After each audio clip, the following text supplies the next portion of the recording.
നമസ്കാരം. ഞാൻ doctor Manjula Anand, Kozhikode Aster MIMS ഹോസ്പിറ്റലിലെ കൺസൾട്ടന്റ് പീഡിയാട്രീഷ്യനാണ്. സമീപകാലത്തായി കോഴിക്കോട് മാത്രമല്ല കേരളത്തിലെ ഒട്ടാകെ ജനങ്ങളെ ഭീതിയിലാക്കിയ ഒരു വൈറസ് ഇൻഫെക്ഷനെ കുറിച്ച് ആണ് ഞാൻ ഇവിടെ സംസാരിക്കുവാൻ ഉദ്ദേശിക്കുന്നത്. എന്താണ് വെസ്റ്റ് നൈൽ വൈറസ്? മറ്റേതൊരു വൈറസിനെയും പോലെയുള്ള ഒരു വൈറസ് തന്നെയാണ് വെസ്റ്റ് നൈൽ വൈറസ്. പക്ഷേ ഈ അണുബാധ പലർക്കും പല രീതിയിലാണ് പ്രകടമാവുക. ഒരു 25% ആൾക്കാരിലും ഇത് വൈറസ് ഇൻഫെക്ഷൻ ശരീരത്തിൽ ഉണ്ടാകാം. പക്ഷേ പുറമേക്ക് അത് പ്രകടമാകണമെന്നില്ല. വളരെ കുറച്ചു പേർക്കേ അത് സിവിയറായിട്ട്, അതായത് അതീവ ഗുരുതരമായിട്ട് അത് കാണപ്പെടാറുള്ളൂ. കൂടുതലായിട്ടും ഈ രോഗം ബാധിക്കുന്നത് നമ്മുടെ തലച്ചോറിനെയും നമ്മുടെ നട്ടെല്ല്, സ്പൈനൽ കോഡ് അഥവാ സുഷുമ്നാ നാഡിയെയുമാണ് ഇത് ഏറ്റവും കൂടുതൽ ബാധിക്കുക. എന്താണ് ഇതിൻ്റെ പ്രാധാന്യം?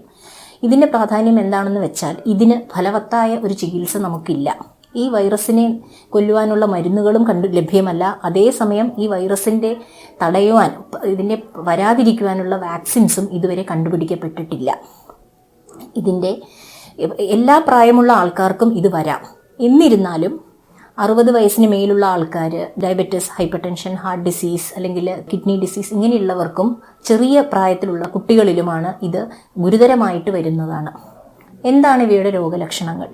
ഞാൻ മുന്നേ പറഞ്ഞതുപോലെ 25% ആൾക്കാരിലും സാധാരണ ഒരു വൈറൽ പനി പോലെ ഇത് കാണുകയുള്ളൂ. നമ്മളിത് ഇതൊരു സാധാരണ വൈറൽ പനി പോലെ, നമുക്കിത് വെസ്റ്റ് നൈൽ ആണെന്ന് ചിലപ്പോൾ തിരിച്ചറിയാൻ പോലും സാധിച്ചു എന്ന് വരില്ല.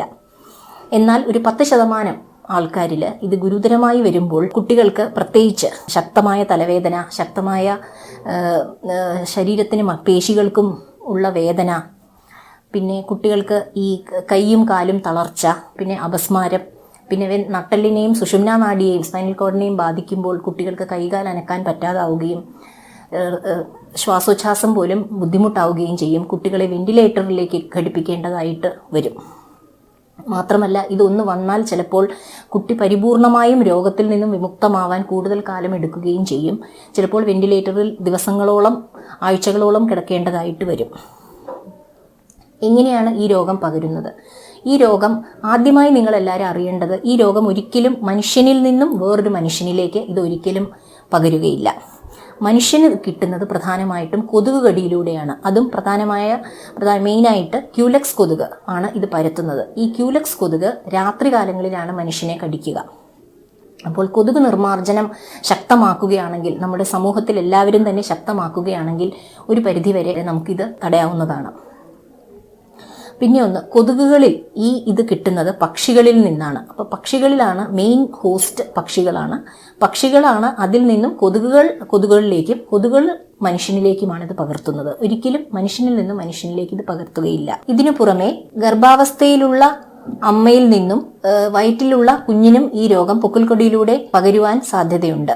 ഇതുകൂടാതെ രക്തദാനം, അവയവദാനം ഇവ വഴിയും ഈ വൈറസുകൾ പകരും. എന്താണ് ഇവയുടെ കോംപ്ലിക്കേഷൻസ്?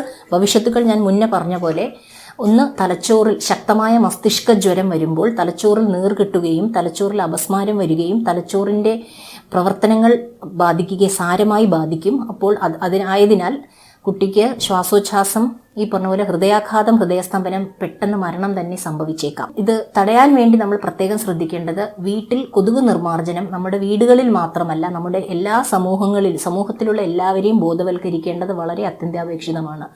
എല്ലാവരോടും വീട്ടിൽ വെള്ളം കെട്ടിക്കിടക്കാൻ ഒരിക്കലും അനുവദിക്കാതിരിക്കുക. കാരണം വെള്ളം കെട്ടിക്കിടന്നാൽ അവിടെ കൊതുക് മുട്ടയിടുകയും അത് പിന്നീട് ഇത് പകരാനുള്ള സാധ്യത ഏറുകയും ചെയ്യും. രാത്രികാലങ്ങളിൽ പുറത്തേക്ക് പോകുമ്പോൾ ശരീരം നല്ലപോലെ കവർ ചെയ്യുന്ന വസ്ത്രങ്ങൾ ധരിക്കുക. പിന്നെ ശരീരത്തിൽ മോസ്കിറ്റോ കണ്ടൻസ് ഉള്ള ക്രീമുകൾ നമ്മൾ പുരട്ടുന്നതും ശരിയായിരിക്കും. പിന്നെ ഇതിന് ഇൻസെക്ടിസൈഡ്, കൊതുകിനെ കൊല്ലുവാനുള്ള പല മരുന്നുകളും മാർക്കറ്റിൽ ലഭ്യമാണ്. അവയും ഉപയോഗിക്കുക. ഇപ്രകാരം ചെയ്യുന്നത് കൊണ്ട് നമുക്ക് കൊതുക് വഴിയുള്ള ഈ രോഗ സംക്രമണത്തെ നമുക്ക് തടയുവാൻ സാധിക്കും.